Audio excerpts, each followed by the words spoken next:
My sister stole my Millionaire Fiancé and called it fate. 7 years later, she flaunted her perfect life at Mom's memorial.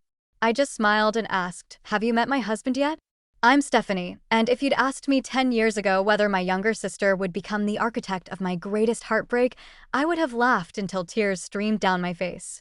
We weren't just sisters, we were best friends. Growing up in our cozy suburban home in Portland, Oregon, Ashley was my shadow. She borrowed my sweaters without asking, studied my makeup tutorials like sacred texts, and introduced me to her friends as the coolest person I know. But here's what I've learned about life. The people closest to you can see exactly where to strike when they decide to wound you. It all started with Brandon Sullivan, my fiancé, the man I thought I'd grow old with. Brandon wasn't born into money. He'd built his fortune from the ground up, transforming a single struggling bed and breakfast in Cannon Beach into Sullivan Stays, a collection of 15 luxury coastal hotels stretching from California to Washington. He was ambitious, charismatic, and when he proposed to me on a foggy morning at Haystack Rock, I genuinely believed I was the luckiest woman alive. We'd been together for 3 years, engaged for 14 months. Our wedding was scheduled for early June, a garden ceremony at the Columbia River Gorge, followed by a reception overlooking Multnomah Falls. The invitations had been ordered, the dress altered to perfection, the honeymoon to Maui booked and confirmed. I had color-coded spreadsheets, a wedding Pinterest board with 2,000 pins, and a future so bright I needed sunglasses to look at it. What I didn't have was awareness. I didn't see the warning signs flashing like neon in the darkness. Brandon's behavior had shifted subtly over the winter months. His phone, once casually left face up on our kitchen counter, was now always screen down, always on silent. Business trips multiplied, sudden overnight stays in Seattle, emergency meetings in San Francisco that couldn't be rescheduled. When I suggested joining him once or twice, he'd kissed my forehead and said, "You'd be bored to death, babe. Just hotel investors talking numbers for 8 hours straight." And Ashley. God, Ashley had always been naturally flirtatious. It was just her personality, or so I told myself. She'd giggle at Brandon's jokes a beat too long, touch his arm when making a point, show up at our apartment in outfits that seemed just slightly too carefully chosen for casual sisterly visits. But she was my little sister. The girl who'd crawled into my bed during thunderstorms until she was 12. The bridesmaid who'd cried happy tears when I'd asked her to stand beside me at my wedding. I trusted her. That was my first mistake. The unraveling began on a rainy Thursday evening in April, exactly 5 weeks before my wedding day. Brandon had taken my car to get detailed, his BMW was in the shop for routine maintenance, and I'd borrowed his Range Rover to pick up our wedding invitations from the printer in downtown Portland. Thick, cream-colored cardstock with elegant script, each one a promise of the future we'd build together. I was running late, and parking in downtown Portland is a nightmare, so I pulled into a loading zone, hazards flashing. That's when I remembered Brandon had mentioned keeping parking validation tickets in the glove compartment. I popped it open, rifling through the usual debris: registration papers, a tire pressure gauge, old receipts, car manuals. And then my fingers touched velvet. A small blue box, unmistakably from Tiffany & Company, tucked behind the vehicle manual. My heart did a strange flutter. Had Brandon bought me a wedding gift? Some surprise piece of jewelry to wear on our big day? But we'd agreed to save money for the honeymoon, to be practical about expenses. Curiosity won.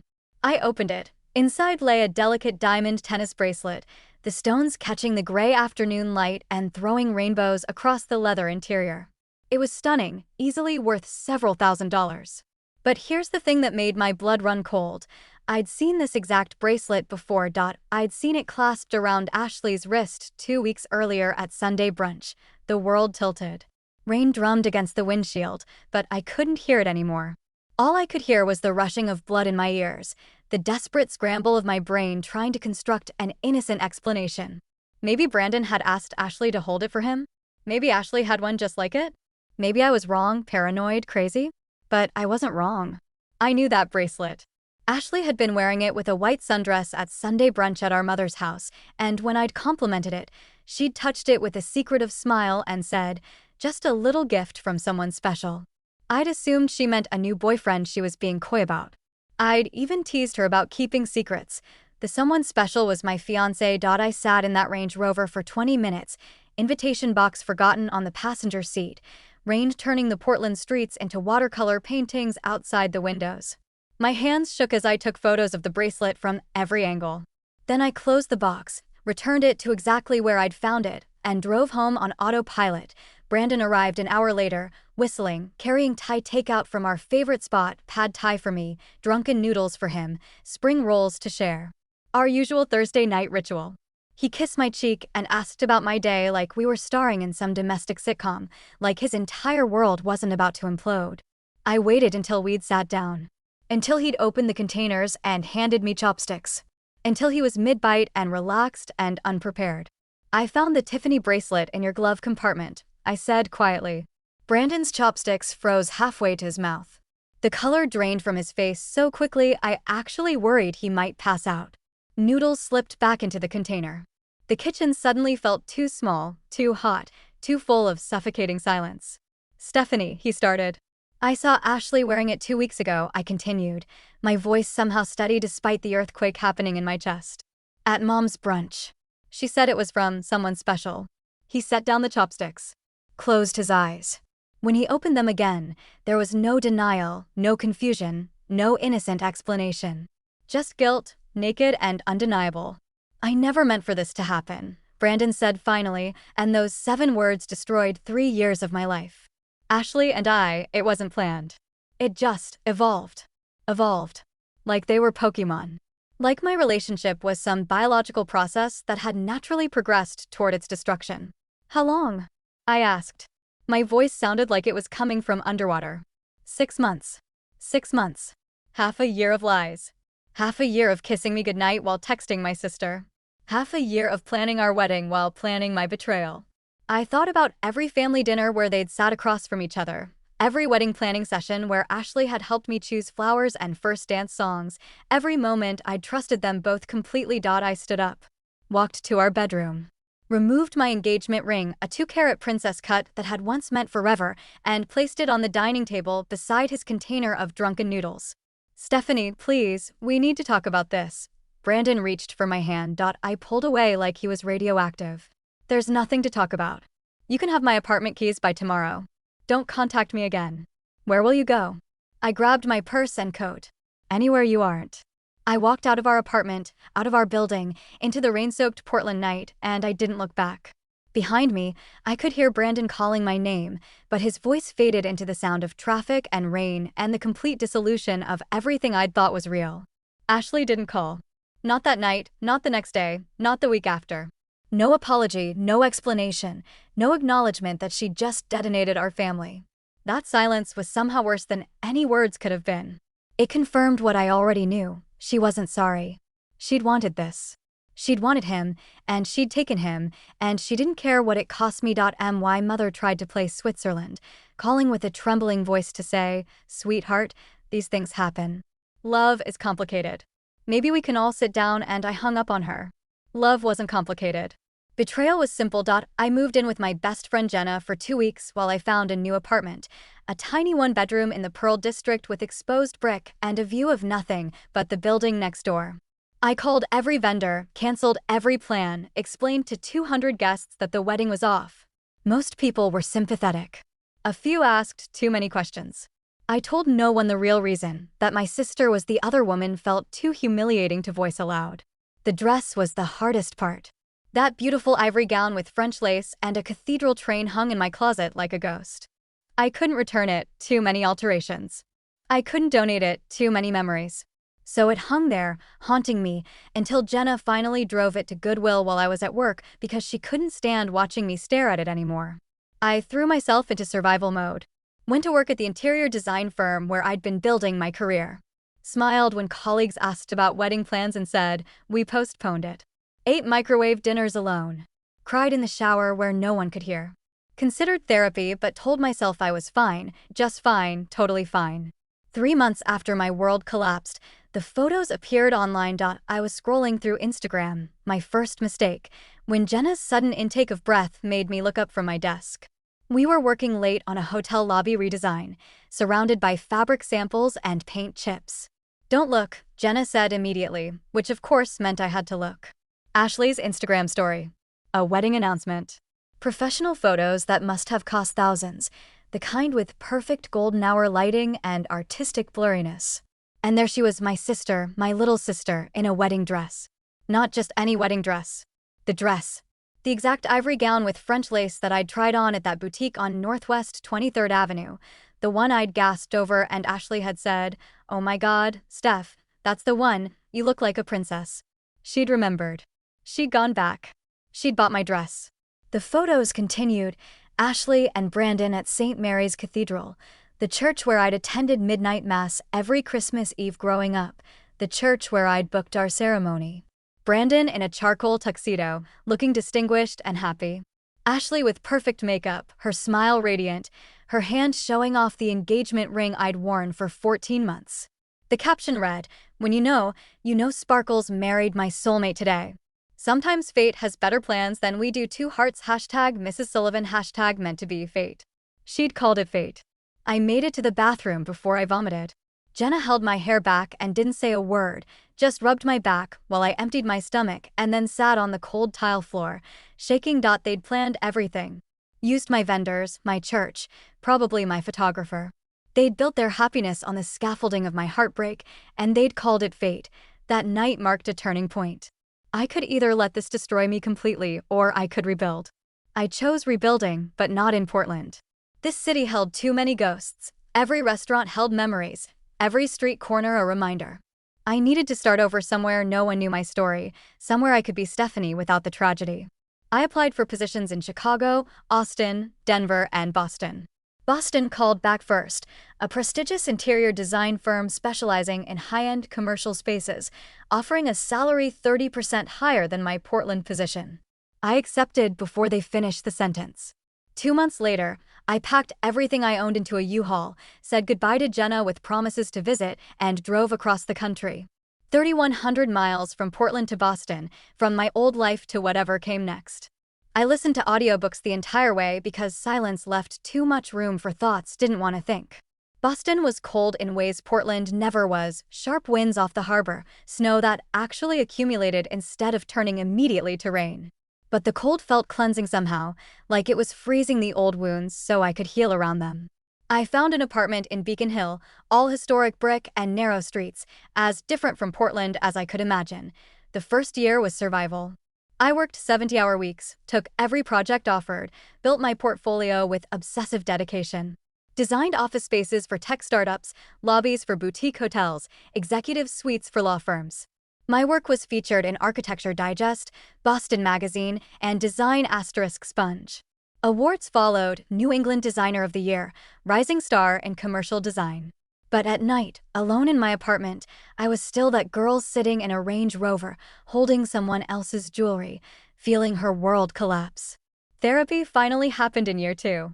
Dr. Rivera, a no-nonsense woman in her 60s who didn't let me deflect or minimize.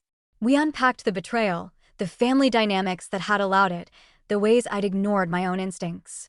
It was painful and necessary, and slowly, impossibly slowly, I began to feel human again. I stopped checking Ashley's social media. Blocked her, blocked Brandon, blocked anyone who might show me updates. What I didn't see couldn't hurt me, and I was done letting them occupy space in my head. By year 3, I could say their names without my chest tightening. Could drive past a Sullivan Stays hotel without feeling physically ill. Could imagine, maybe someday, being happy again.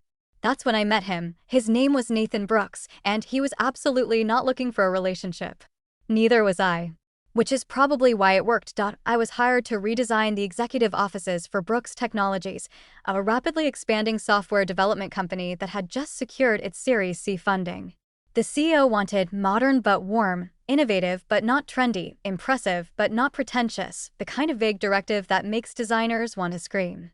But the pay was exceptional, so I took the meeting. Nathan was not what I expected. Most tech CEOs I'd worked with were either awkward introverts who avoided eye contact or insufferable extroverts who talked over everyone. Nathan was neither. He was calm, thoughtful, dressed in dark jeans and a navy sweater rather than a suit, and he actually listened when I presented ideas. "I like the concept of bringing nature indoors," he said, studying my mood board of living walls and natural wood elements. "But what if we went further? What if we created spaces that adapt to how people actually work, instead of forcing them to adapt to the space?" We talked for 2 hours. About design, yes, but also about psychology, workflow, the ways physical environments shape creativity. He'd read books I'd read, considered angles I'd explored. When the meeting ended, he stood, shook my hand, and said, "When can you start?" The project took 4 months. I met with Nathan weekly to present progress, discuss challenges, incorporate feedback. He was exacting but never condescending, detail-oriented but open to creativity. And somewhere between selecting paint colors and arguing about whether the conference room needed better acoustics, I realized I looked forward to our meetings, not in a romantic way at least. That's what I told myself. Just in a "this person respects my expertise and makes me laugh" way. The project wrapped in late October. The offices looked stunning, all clean lines and natural light and flexible spaces that could transform from collaborative areas to quiet focus zones. Nathan hosted a grand opening, invited the entire company, gave a speech thanking his team and specifically mentioning my contribution. Afterward, as staff mingled and champagne flowed, Nathan found me standing alone by the windows overlooking Boston Harbor. "You did something remarkable here," he said quietly. "You didn't just design an office. You designed how we'll work for the next decade." "That's the job," I replied, trying to sound professional despite the warmth spreading through my chest. "Can I take you to dinner? To celebrate the project completion?" I hesitated. Every instinct screamed danger, warned me about getting close to anyone, reminded me of how trust had destroyed me before. But Nathan's eyes were kind, patient, waiting without pressure. "Just dinner," I said finally, as a professional conclusion to the project. He smiled. "Just dinner." That dinner lasted 4 hours. We went to a small Italian place in the North End, all candlelight and checked tablecloths and portions large enough to share.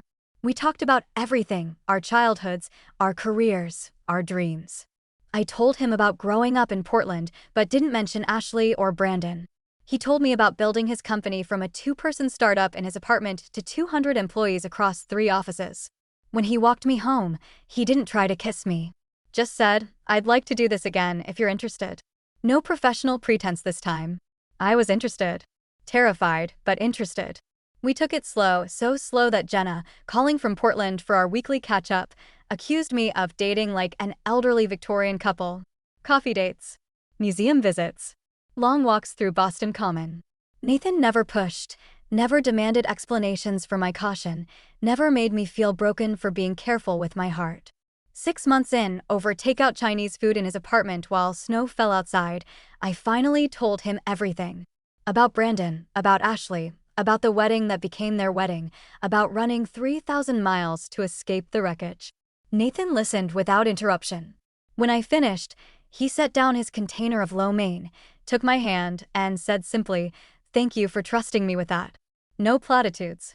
No promises that he'd never hurt me. Just acknowledgement. That's when I knew I was falling in love with him. We married 2 years later in a small ceremony in Tuscany. Just us, 2 friends as witnesses, and a justice of the peace who barely spoke English. No family drama, no elaborate planning, no anxiety about who might betray whom. Just 2 people promising to build something real together. Nathan was everything Brandon had pretended to be. Grounded where Brandon had been flashy. Honest where Brandon had been deceptive. He remembered obscure details I mentioned once, my favorite author, the specific way I liked coffee, that I hated surprises, but loved thoughtful gestures. For our first anniversary, he didn't buy me jewelry. He bought me a first edition of The Age of Innocence, because I'd mentioned once, months earlier, that it was my favorite novel. We built a life in Boston. I continued designing, now partnering with Nathan's company on multiple projects. Brooks Technologies expanded into 7 new cities. We bought a brownstone in Back Bay, adopted a rescue dog named Hemingway, hosted dinner parties for friends who didn't know my past. I was happy. Genuinely, fully happy, in a way I'd never been with Brandon. 7 years after I'd left Portland, after I'd discovered that bracelet and watched my world implode, I got the call I'd been dreading. "Stephanie." My father's voice was thick, strained. "It's your mother. She had a massive stroke last night. She didn't make it." "I'm so sorry, sweetheart." The funeral was scheduled for the following Saturday in Portland. My mother, who'd tried to play peacemaker, who'd suggested we all work it out, who'd attended Ashley's wedding and sent me photos I'd deleted without opening. She was gone, and despite everything, grief hit me like a freight train. "I'll go with you," Nathan said immediately. It wasn't a question. You don't have to. It's going to be uncomfortable, Stephanie. I'm going. So we flew to Portland, that city I'd sworn I'd never return to. Checked into a hotel downtown rather than staying with my father. I'd agreed to attend the memorial service, but nothing more. In and out, pay respects, leave. I hadn't seen Ashley or Brandon in 7 years. Hadn't spoken to either of them. Social media had remained blocked. I knew nothing about their lives except what my father occasionally mentioned in our brief phone calls, that they seemed happy, that Sullivan Stays was doing well, that Ashley asked about me sometimes. The memorial service was held at Powell's Books, my mother's favorite place in the world. She'd worked there for 20 years, knew every section, every regular customer. It was fitting. I arrived early, Nathan beside me, dressed in simple black. The event space was already filling, my mother's coworkers, friends, distant relatives I barely recognized. My father hugged me tight, tears streaming down his weathered face, told me I looked good, asked about Boston. Then I saw her. Ashley stood across the room, and time did that strange elastic thing where 7 years collapsed into 7 seconds. She looked polished, expensive, draped in designer clothes I recognized from magazine spreads. Her wrist was stacked with bracelets, diamond, gold, platinum. The diamonds caught the light like tiny stars. Her hair was professionally styled, her makeup perfect, her entire presentation screaming success and wealth and victory. When our eyes met, something flickered across her face. Surprise? Guilt? Triumph? I couldn't tell. She whispered something to Brandon, older now, heavier, his charming smile dulled by time, and they approached together. Stephanie. Ashley's voice was carefully neutral, but her eyes scanned me head to toe, cataloging, judging. It's been so long. 7 years? You look good. Really good. There was a pause, weighted and deliberate, before she added with false casualness. You never remarried, did you? I mean, I haven't seen any announcements or anything. Still focused on your career. The question hung in the air like a challenge, like she was daring me to admit I'd been left behind, that I'd never recovered, that their happiness had been built on the ruins of mine, and I'd never managed to rebuild. I smiled faintly. Calm. Unbothered. It's been a while, I said simply. Brandon shifted uncomfortably beside Ashley, and I noticed it now, the way his expensive suit didn't quite hide the weight gain, the way his confident charm had worn down to something tired and forced. Ashley's polished exterior, under closer examination, carried something brittle. The sparkle of triumph had turned to something else. Desperation, maybe. The exhausting effort of maintaining appearances. My father touched my arm, offering silent support. Ashley's smile tightened. The memorial service was beautiful. My mother would have loved it. People shared stories, laughed through tears, celebrated a life well lived.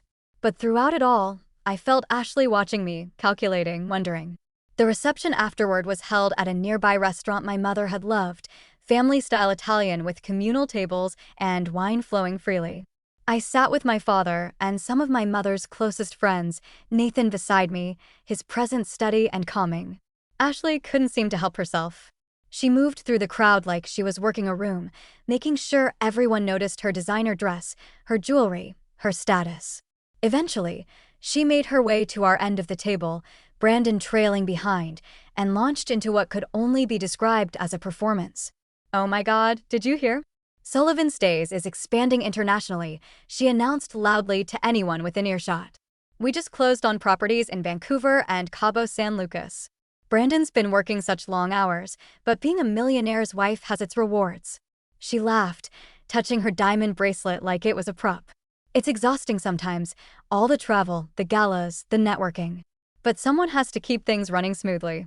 Several relatives murmured congratulations. Ashley glowed under the attention, then turned that glow on me like a spotlight. So, Stephanie, she said with exaggerated curiosity, leaning against the table, what have you been up to all these years? Still decorating people's living rooms in. Where was it? Boston. The question was designed to diminish. To reduce everything I'd built to something small and quaint compared to her glamorous life. Several people turned to listen, caught by the sudden tension in Ashley's voice. I could have let it go. Could have given a vague answer and excused myself. But something about the way she stood there, so smug in her stolen happiness, so certain she'd won, something made me meet her challenge head-on. I took a sip of wine, set the glass down carefully, and smiled. Actually, yes. Though now I mostly design for Nathan's companies. He prefers offices that don't look too corporate. Ashley's perfectly sculpted eyebrows drew together. Nathan. That's when Nathan, who'd been in conversation with my father, stood and walked over, wrapping his arm around my waist with quiet confidence. He extended his hand to Ashley, then Brandon. Sorry, I don't think we've been introduced. I'm Nathan Brooks. The name landed like a bomb in Stillwater. Brandon's face went absolutely white. Ashley's mouth opened slightly, her smile freezing mid-expression. The relatives who'd been listening suddenly went very quiet. Because in Portland's business community, in the hospitality industry specifically, Nathan Brooks was a name everyone knew. For years ago, when Sullivan Stays had overextended during an economic downturn, when Brandon had leveraged everything for an expansion that hadn't materialized, when the company had been hemorrhaging money and facing bankruptcy, it was Brooks Technologies' venture capital arm that had bought them out. Nathan had acquired 70% of Sullivan Stays during the financial crisis. Brandon still ran the day-to-day operations, still had his title and his name on the buildings, but he worked for Nathan now. Had worked for Nathan for 4 years without knowing his boss was married to the woman he'd betrayed. Ashley's face cycled through emotions too quickly to track: shock, disbelief, humiliation. Brandon couldn't even look at Nathan, suddenly very interested in his shoes. Brooks Technologies. Ashley managed, her voice thin. Nathan nodded pleasantly. That's right. Stephanie tells me you're in the hotel business? Actually, I think my investment team might have worked with Sullivan Stays a few years back. Small world. It wasn't arrogance. Nathan's tone was genuinely friendly, with no hint of malice. But the impact was devastating. Ashley's entire performance, the bragging about Brandon's hotels, about being a millionaire's wife, crumbled under the weight of this revelation. Brandon wasn't the success story she'd been selling. He was an employee. And his boss was my husband. I held Ashley's gaze, calm and steady, letting her absorb the full reality. Then, with perfect timing and the smallest smile, I said gently, Ashley, have you met my husband yet? The silence that followed was suffocating. You could hear glasses being set down, quiet conversations trailing off, the collective held breath of everyone near enough to witness this moment. Ashley's mouth worked, but no sound came out. Brandon looked like he wanted the floor to open and swallow him whole. The diamonds on Ashley's wrist suddenly seemed less like symbols of victory and more like desperate proof of worth, like she'd known all along that her triumph was built on shaky ground.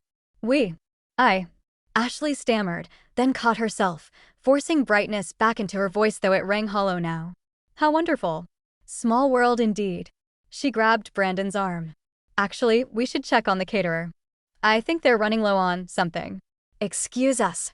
She practically dragged Brandon away, her designer heels clicking frantically against the hardwood floor. I watched them go, watched Ashley's straight spine and lifted chin trying desperately to maintain dignity and retreat. Nathan squeezed my hand gently.